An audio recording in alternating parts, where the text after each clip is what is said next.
সুপ্রিয় দর্শক, আসসালামু আলাইকুম। আমি ডাক্তার ফারহানা মুবিন বলছি।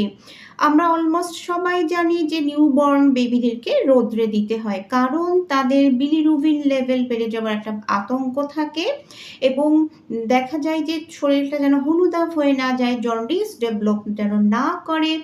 এইজন্য আমরা সব ডক্টররা নিউবর্ন বেবিদেরকে রৌদ্রে দিতে বলি। কিন্তু অনেক প্যারেন্টস জানেন না বা অনেক অভিভাবকও জানেন না যে রৌদ্রে দেয়ার সময় একজন শিশুর জেনিটাল অর্গান এবং পুরো মুখটা বাদ দিয়ে দেহের বাকি অংশগুলোতে রোদ লাগানো যাবে। আবারও বলে দিচ্ছি, জননতন্ত্র এবং এই মুখ বাদ দিয়ে অবশ্যই চোখ কিন্তু ঢেকে রাখতে হবে। পুরো এই মুখটা বাদ দিয়ে, জননতন্ত্র বাদ দিয়ে তার বুক, পেট, পিঠ, হাতে, পায়ে রৌদ্র লাগানো যাবে।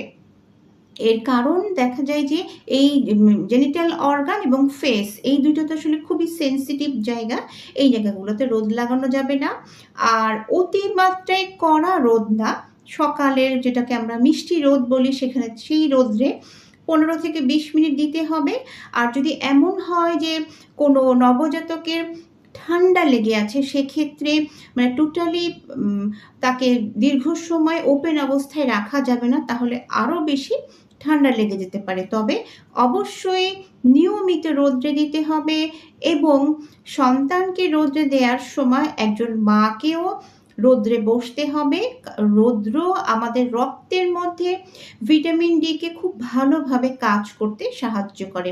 ভিটামিন ডি আমাদের হাড়কে শক্ত করে, হাড়, চুল, নখ, দাঁতকে শক্ত করে, আমাদের মন ভালো রাখতে সাহায্য করে, রোগ প্রতিরোধ শক্তি বৃদ্ধি করে এবং নবজাতকদের যে জন্ডিস হবার ভয় থাকে সেই জন্ডিস হবার ভয়টা দূর করে এবং তাদের রোগ প্রতিরোধ শক্তি বৃদ্ধি করে তারা মায়ের পেটের মধ্যে যে এক আলাদা টেম্পারেচারের মধ্যে ছিল এবং পৃথিবীর যে টেম্পারেচারটা আলাদা, নিয়মিত রৌদ্রে দিলে তখন তাদের রক্তের মধ্যে ভিটামিন ডিটা ঠিকভাবে কাজ করে, তখন তারা খুব ভালোভাবে এই যে পৃথিবীর ওয়েদারটা অ্যাডজাস্ট করতে পারে।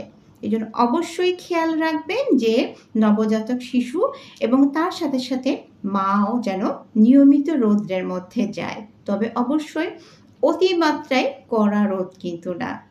ধন্যবাদ।